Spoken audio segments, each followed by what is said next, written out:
Di belakang layar Toga Wisuda ada perjuangan yang semudah. Ada 1000 doa yang tersimpan dalam dada, cuma para anak-anak pun agenda. Carita pilu tembus jadi rasa nyilu, air mata dan keringat tumpah selalu. Cuma para anak-anak pun masa depan dong rela buang rasa malu.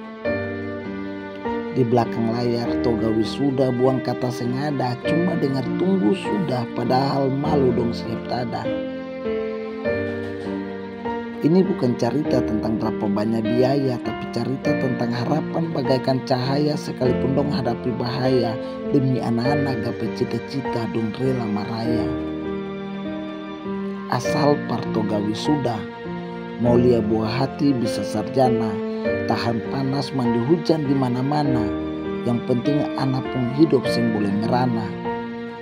Jadi ingatan kalau supaya Toga Wisuda ada orang di belakang layar pun perjuangan cinta. Dong sing minta mesti balas, tapi ale mesti kas tunjuk kalau ale itu berkelas.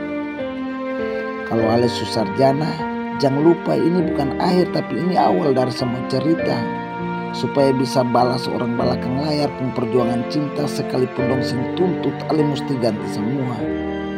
Jadi jangan pernah lupa, saat ale bangga pakai pakaian wisuda, ada orang belakang layar penderita yang dong panjatkan dalam doa, hanya Tuhan yang tahu semua.